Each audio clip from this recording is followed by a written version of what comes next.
Hi, this is Carl from Small Biz Thoughts, and I want to introduce you to my little friend. This is a robot that's called Riley AppBot, but I think I'm going to call him Scooter because he's got little blue treads and he can scoot all around. So the Riley AppBot comes in a great little package. It's very easy to unpackage and put together. It actually comes fully assembled, unless you want the blue tires, in which case you have to remove the treads. But they're very easy to just peel off and put back on, so that's a piece of cake. So let me show you a few of the things that the AppBot can do. So I took Scooter out of the box and basically put it on a table and decided, you know what, let's see what I can do. Obviously, it can turn in circles. The treads move very nicely.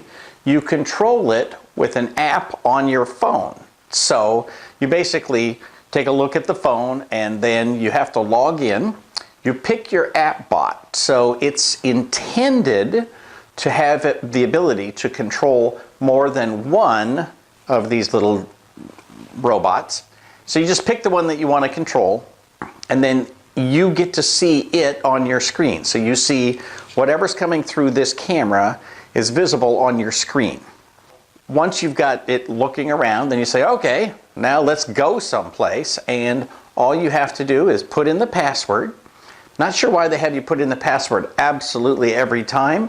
A fingerprint would be kind of a handy thing, but anyway, you change the password from 1234 to whatever you want it to be, and then every time you want to access it, you just open the app, put in your password, and then you can tootle around. So the goal is that this is a security robot. Once you have your robot activated, you can do all kinds of things with it. It has the ability to right itself. So no matter whether it falls on its side or falls on its back or whatever, there's literally a button you push on the screen that says, get it upright, and then it goes back and forth, whoop, whoop, until it's standing right side up again. So I thought, well, how am I going to get this thing to go down the stairs and back up? Down was easy. I drove it off the edge of the stairs, and on the first step, it needed to be righted. So I pushed the button a couple of times, and it righted itself. Then I drove it off the second step, and there, I guess I was going fast enough. It landed right side up, and then I was able to just go from there. In terms of getting up the stairs, I thought, well, it's a bit of an angle. It's actually a pretty steep angle, only 2 steps, but I put down a piece of cardboard just to verify that it's going to be able to make it up. Once I did that, then I realized, okay, so now I know I can get it up the stairs, so if I wanted to be able to get up there, I'll just put in a piece of wood, and that way I'll have a permanent way for it to climb up the stairs. It's very easy to tilt the camera up, all the way up so it can look straight at the ceiling, or down, it can look at the floor. The most common comment that I've seen on videos about this robot is, hey dude, you need to clean your floor. So I cleaned my floor for 2 days before I recorded any video with the robot.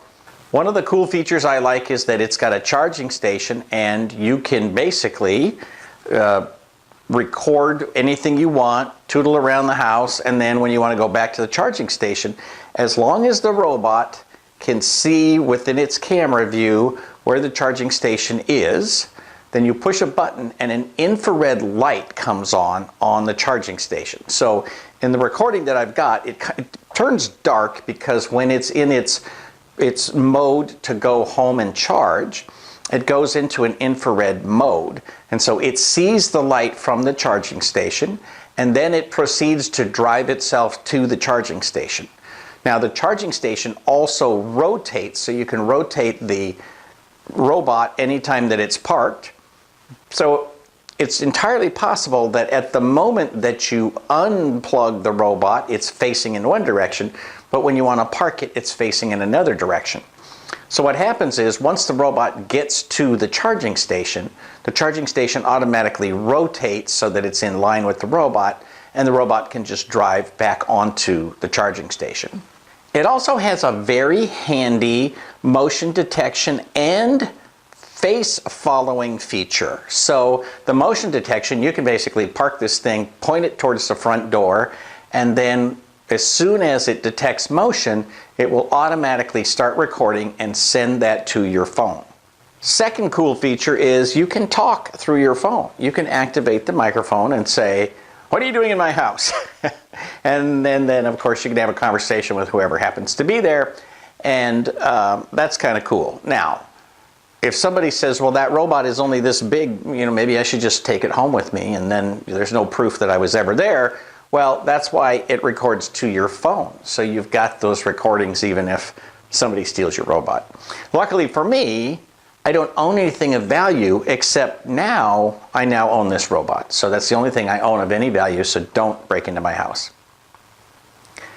The face following feature is kind of interesting. I'm not entirely sure what I would use it for, except if you wanted to keep track of a kid or something like that. You got a little baby that's rolling around on the floor, and you just want to make sure you get really good video of it. It is 720, it's not super HD, but it's, run-of-the-mill, entry-level HD.